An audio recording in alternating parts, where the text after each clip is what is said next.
जाने वाले हो। ये दूसरा रास्ता है। हाँ, और इस रास्ते पर हमको भटकाने वाले 10-20 नहीं है, सैकड़ों लोग हैं, रोज आते हैं और माला पकड़ा देते हैं कि राम राम राम राम, राधे राधे राधे राधे, राम राम राम राम, राधे राधे, बस यही करो, देश तो ठीक हो जाएगा। और ज्यादा उनसे तर्क करो तो कहने लगे तुम क्यों व्यर्थ चिंता करते हो, तुम क्या लाए थे, क्या ले जाओगे, जो हो रहा है अच्छा हो रहा है, देश लुट रहा है अच्छा हो रहा है, आगे लुटेगा और अच्छा होगा। वो हमको समझाते हैं और इसी को धर्म कहते हैं, इसी को धर्म कहते हैं। और आजकल धर्म के व्यापार करने वालों की बाढ़ आई हुई है। हाँ, बहुत बड़ी फौज खड़ी हुई है उनकी। एक आया राम की कथा कहेगा 10 करोड़ लेके जाएगा, दूसरा कृष्ण की कथा कहेगा वो 15 करोड़ लेके जाएगा। और आप जैसे भोले भाले मूर्ख लोग डालते हैं उनके पात्रों में, ले जा भाई। ये बापू नहीं है, डाकू है। बापू नाम तो शर्म आती है कहते हुए। कहीं से 10 करोड़ लूटो, कहीं से 20 करोड़, कहीं से 25 करोड़। और आप लोगों की मजबूरी है कि काले धन का करें क्या, इनकम टैक्स वाले पकड़ते हैं तो ये बापुओं को देते रहते हो आप, क्या करें उसका। और ये बापू लोग हमें सिखाते रहते हैं जो हो रहा है अच्छा हो रहा है, वाह वाह। मैंने देखा है क्या क्या पाखंड और नौटंकी चलता है। भगवान राम की कथा कहने आते और भगवान राम की जिंदगी के वो प्रसंग कभी नहीं सुनाते जो हम में वीरता पैदा करें, जो साहस पैदा करें। राम की जिंदगी में बहुत सारा हिस्सा साहस का है, वीरता का है। जब 14 वर्ष के लिए वनवास चले गए राम, तो हमको सुनाई जाती है राम की जो कथा ना, उसमें कहते हैं राम ने 14 साल एक ही काम किया, हाय सीते हे सीते, हाय सीते हे सीते, हाय सीते, ये सुनाते हैं हमको। हाँ, यही सुनाते हैं निकाल के कहानी में से। और मैं कहता हूं कि राम को अगर हाय सीते हे सीते हाय सीते यही करना था 14 साल, तो दूसरा विवाह क्यों नहीं कर लिया। सैकड़ों राजा तैयार थे अपनी राजकुमारियों को राम को देने के लिए, वो तो कर लेते दूसरा विवाह। क्योंकि हाय सीते हे सीते, हाय सीते हे सीते, एक स्त्री के लिए अगर वो इतने ही बिलख रहे थे, तड़प रहे थे, दूसरा विवाह कर लेते। तो ये सब चुप हो जाते हैं, फिर बात नहीं करते। फिर मैं उनको रामायण में से निकाल के दिखाता हूं, देखो राम ने हे सीते हाय सीते कहा नहीं कहा ये मुझे नहीं मालूम, लेकिन 14 साल वन में रहते हुए सैकड़ों राक्षसों का संहार किया उन्होंने, मारा उनको और धर्म राज्य की स्थापना कराई। ये कहानी नहीं सुनाते क्योंकि इससे वीरता पैदा होती है। तो राम का जो वीरत्व है वो नहीं सुनाएंगे आपको, उनकी जो कमजोरियां हैं वो सुनाते हैं आपको। और राम कथा जब वर्णन की जाती है तो मंच पे बैठ के आहा कैसे आंसू, ढलल ढलल आंसू निकलेंगे, आपको भी रुलाएंगे, खुद भी रोएंगे। किस बात के लिए? ओ राम को वन गमन में इतना कष्ट हो रहा है, वन में इतनी तकलीफें हो रही हैं, तो राम की तकलीफों का वर्णन कर रहे हैं, आंसू आ रहे हैं। और ये सारा वर्णन एयर कंडीशन्ड मंच पर बैठकर होता है। अपने को तकलीफ नहीं होनी चाहिए, राम की तकलीफों का वर्णन कर। एयर कंडीशन मंच चाहिए, एयर कंडीशन घर चाहिए रहने के लिए, एयर कंडीशन कार चाहिए और चार्टर्ड प्लेन चाहिए आने और जाने के लिए, तब राम की कथा सुनाई जाएगी।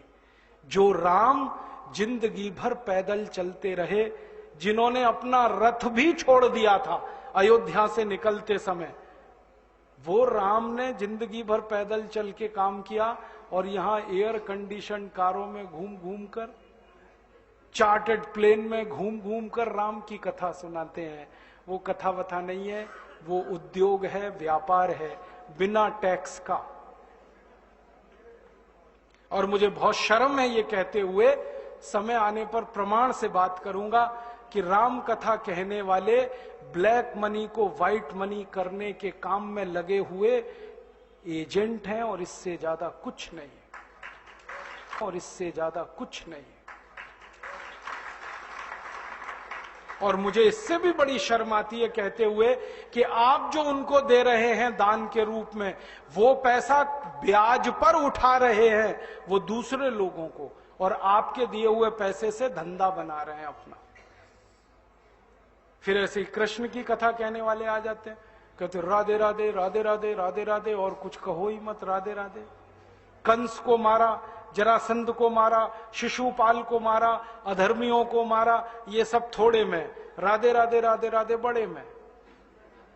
हाँ, क्योंकि आपको कायर बनाना है ना, निर्वीर बनाना है, नपुंसक बनाना है, तो वीरता की कहानी क्यों सुनानी है?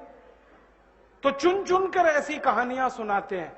और मैं आपको बहुत गंभीर बात कह रहा हूं कि ये सारे हमारे देश में जो पाखंडी लोग हैं ना, राम और कृष्ण की कथा कहने वाले, ये सरकारों के साथ मिले हुए हैं, क्योंकि सरकारों ने इनको एक कान में मंत्र फूंका है, तुम लोगों का ध्यान इस तरफ भटकाते रहो ताकि कोई महंगाई के खिलाफ न लड़े, गरीबी के खिलाफ न लड़े, बेरोजगारी के खिलाफ न लड़े, अत्याचार के खिलाफ न लड़े, वो डूबा रहे राधे राधे राधे राधे राम राम राम राम, बस इसी में। और समझाते रहो, तुम क्या लाए थे, तुम क्या ले जाओगे, क्यों व्यर्थ चिंता करते हो, जो हो रहा है अच्छा हो रहा है, आगे होगा और भी अच्छा होगा। एक रास्ता ये है। अब दो रास्ते हैं अपने सामने, एक रास्ता भगत सिंह का, ऊधम सिंह का, चंद्रशेखर का, एक रास्ता हमारे ये धर्म गुरुओं का, पाखंडियों का, जो राम की कथा, कृष्ण की कथा। मुझे बहुत ऑफर आए हैं, मैं आपको दिल का दर्द बता रहा हूं, सच में कह रहा हूं, आपसे नाम नहीं लेता। मुझे ऑफर आए कि तुम कहां बेकार भटक रहे हो, मेरे साथ आ जाओ। मैंने कहा बापूजी क्या होगा उसमें? तो कहने लगे जितना मिलता है वो डबल हो जाएगा। मैं बोल रहा कैसे? तो उन्होंने कहा तुम्हारी वाणी में बहुत जोर है और मेरे पास लोगों की भीड़ इकट्ठा करने का, मजमा लगाने का तरीका है। मैं ऐसा डमरू बजाता हूं कि सब इकट्ठे होते हैं, और तुम्हारी वाणी में जोर बहुत है, मिलके लूटेंगे, थोड़ा तुम्हारा थोड़ा मेरा। ऐसे खुले ऑफर हैं मेरे पास। और मैं कहता हूं बापूजी माफ करो। क्यों? कहते तुम्हें पैसे नहीं चाहिए? मैंने कहा पैसे ही चाहिए होते तो बहुत रास्ते हैं मेरे पास, यही एक बचा है। पैसे ही कमाने हैं तो बहुत रास्ते हैं, ये एक रास्ता थोड़ी है। बहुत तरीके हैं, पैसे कमा लूं, घर बना लूं, बीवी बच्चे ले आऊं, करोड़पति हो जाऊं, 10 करोड़पति हो जाऊं, 100 करोड़पति हो जाऊं, बहुत आसान काम है ये तो। थोड़ी चालाकी हो तो सैकड़ों करोड़ बनाना बिल्कुल मुश्किल नहीं है इस देश में।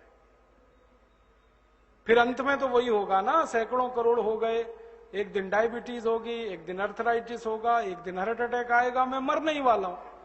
तो मरना तो है ही, वहां भी शायद जल्दी मरूं, क्योंकि जब शरीर में तामस वृत्ति आती है ना तो जल्दी मरता है आदमी। जब तक सात्विक रहता है तब तक थोड़ा दम रहता है, तो तामस वृत्ति आएगी, मरना मुझे वहां भी है। तो क्यों ना इस रास्ते पे चल के मरूं जहां सात्विक वृत्ति भी है, मरना है ये तो पक्का ही है, जिंदा तो कोई रहेगा नहीं। तो भगत सिंह का रास्ता क्या बुरा, ऊधम सिंह का रास्ता क्या बुरा, चंद्रशेखर का रास्ता क्या बुरा? कुछ करके मरो ना। मरेंगे ये सब भी, साधु संत पाखंडी, राम की कथा सुनाते सुनाते हार्ट अटैक आएगा, मरेंगे वो भी। डायबिटीज सबको हो रखी है, मैंने देखा है नजदीक से जाके, सब इंसुलिन लगाते हैं, खाते हैं गोलियां, अपनी डायबिटीज नहीं मिटा पाते, दूसरों को उपदेश देते फिरते। ब्लड प्रेशर सबको बढ़ा हुआ है, क्योंकि ये जो काला धन है ना, इसका हिसाब किताब करने में बीपी ही बढ़ने वाला है। सब बीपी की गोलियां खाते हैं, सब डायबिटीज के लिए शिकार हैं, तो दूसरों को उपदेश देंगे तो मैं भी लग जाऊं, वो एक रास्ता है। एक रास्ता भगत सिंह, ऊधम सिंह, चंद्रशेखर का भी है। मौत तो दोनों में ही आने वाली है, बस अंतर इतना है, एक मौत ऐसी आएगी जिसको देश और समाज जिंदगी भर याद रखेगा, और एक मौत ऐसी आएगी कोई पूछेगा नहीं। तो हमने तो चुन लिया है दूसरा रास्ता, भगत सिंह वाला, ऊधम सिंह वाला, और तय कर लिया है कि जैसे भगत सिंह, ऊधम सिंह, चंद्रशेखर ने गोरे अंग्रेजों को भगाया, वैसे ही हम आज के इन काले अंग्रेजों को मार भगाएंगे इस देश में। और करना क्या है? करना तो एक ही काम है, इस